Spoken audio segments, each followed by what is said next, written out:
प्यारे बच्चों, इस चैनल में आप लोगों का स्वागत है। आप जहां भी रहें स्वस्थ मस्त और व्यस्त रहें और वीडियो का आनंद लेते रहें। जैसा कि पिछले वीडियो में मैं आप लोगों को स्वर के भेद के बारे में बताया था। स्वर 3 प्रकार का होता है, ह्रस्व स्वर, दीर्घ स्वर और प्लुत स्वर। ठीक उसी प्रकार आज हम चर्चा करेंगे व्यंजन के भेद के बारे में। व्यंजन कितने प्रकार का होता है, आइए बोर्ड पर देखें। पहला है स्पर्शी व्यंजन।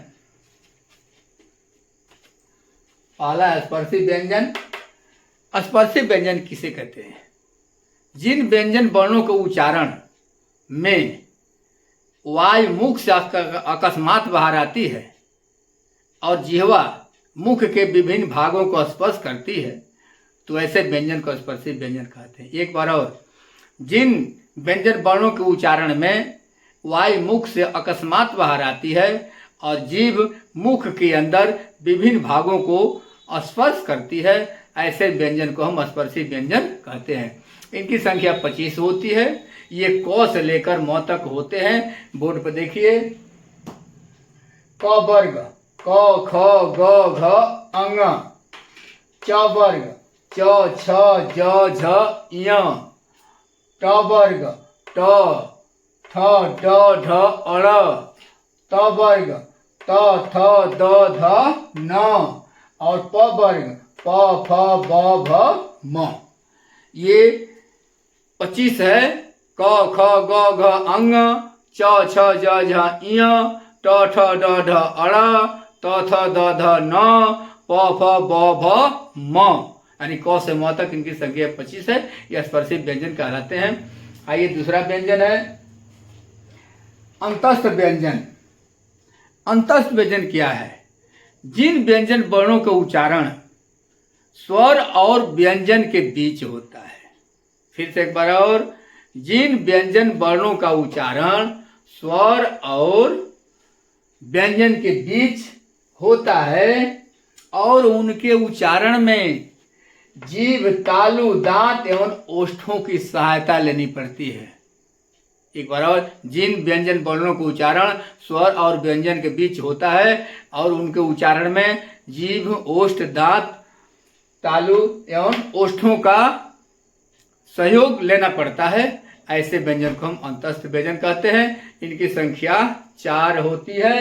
ये है य, र, ल, व। 4 कौन कौन है? य, र, ल, व।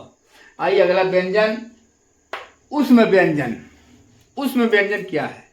जिन व्यंजन वर्णों के उच्चारण में गर्म वायु मुख से बाहर निकलती है। जिन व्यंजन वर्णों के उच्चारण में गर्म वायु मुख से बाहर निकलती है। क्यों? क्योंकि इनके उच्चारण में घर्षण एवं रगड़ होता है और तब गर्म वायु निकलती है, इसलिए इन्हें ऊष्म व्यंजन कहते हैं। इनकी भी संख्या 4 ही होती है। बोर्ड पर देख लीजिए। ये है स, श, स और ह। ये 4 हैं। क्लियर हो गया?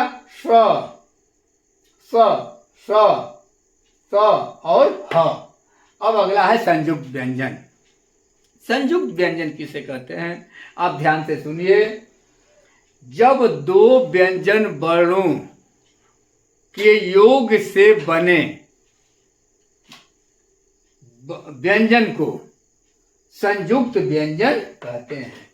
जब 2 व्यंजन वर्णों के योग से बने वर्णों को संयुक्त व्यंजन कहते हैं।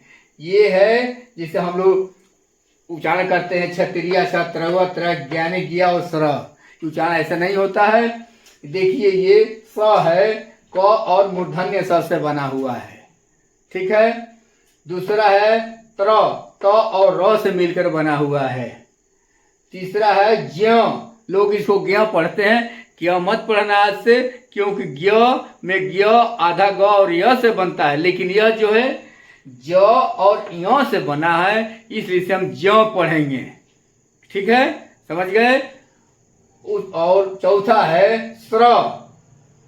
स्र और र से बना है, यानी तालवी स और र से बना है, ये स्र कहलाता है। जैसे कोई शब्द लिखना हो, श्रवण लिखना हो, श्रम लिखना हो, श्रमिक लिखना हो, इस तरह का प्रयोग किया जाता है।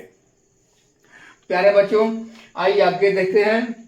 कुछ ऐसे व्यंजन हैं जो संयुक्त होते हैं, उन्हें हम संयुक्ताक्षर कहते हैं। आइए संयुक्ताक्षर किसे कहते हैं? जब किसी स्वर रहित व्यंजन को स्वर सहित व्यंजन के साथ जोड़कर लिखा जाता है।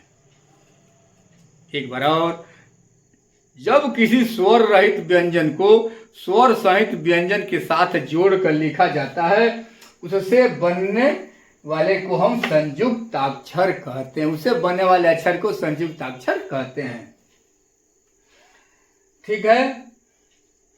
अब देखिए, ये आधा क है और ख है, ये संयुक्त व्यंजन है, संयुक्त अक्षर है। आधा प है और यह है, ये संयुक्त अक्षर है। आधा द और ये है, ये संयुक्त अक्षर है। आधा ग और ये है, ये संयुक्त अक्षर है। अब देखिए इसे शब्द कैसे बन रहा है। ये पहले से आधा क और ख से मक्खी शब्द बना, दूसरे से प्याज शब्द बना, तीसरे से विद्यार्थी शब्द बना और चौथे से 11 शब्द बना। इस तरह से बहुत सारे शब्द जो है संयुक्ताक्षर से बने होते हैं। आइए अगला देखते हैं, द्विगुण या द्वित्व व्यंजन।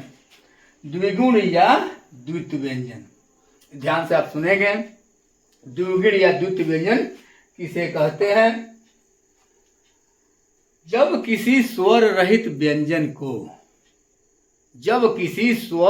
व्यंजन को उसी के समरूप स्वर सहित व्यंजन के साथ लिखा जाता है। एक बार और, जब किसी स्वर रहित व्यंजन को उसी के समरूप स्वर सहित व्यंजन के साथ लिखा जाता है, यानी जोड़ के लिखा जाता है, तो उसे हम द्विगुण या द्वित्व व्यंजन कहते हैं। देखिए, ये आधा न स्वर रहित व्यंजन और ये पूरा न स्वर सहित व्यंजन। इससे शब्द बना गन्ना, गन्ना मनी एक। उसी तरह ये आधा क और ये पूरा क माने स्वर रहित और स्वर सहित, इससे बन गया मक्का, मकई जो आप लोग भून कर खाते हैं। आधा ट स्वर रहित व्यंजन और पूरा ट स्वर सहित व्यंजन, इससे शब्द बन गया लट्टू। बचपन में आप लोग खेला करते थे, हम लोग भी खेले हैं। अब अगला है आधा त और पूरा त। आधा त स्वर रहित व्यंजन है और पूरा त स्वर सहित व्यंजन है, इससे शब्द बना पत्ता। क्लियर हो गया? तो प्यारे बच्चों, कुछ ऐसे व्यंजन होते हैं जिनका उच्चारण अलग होता है, उन्हें हम अतिरिक्त व्यंजन कहते हैं।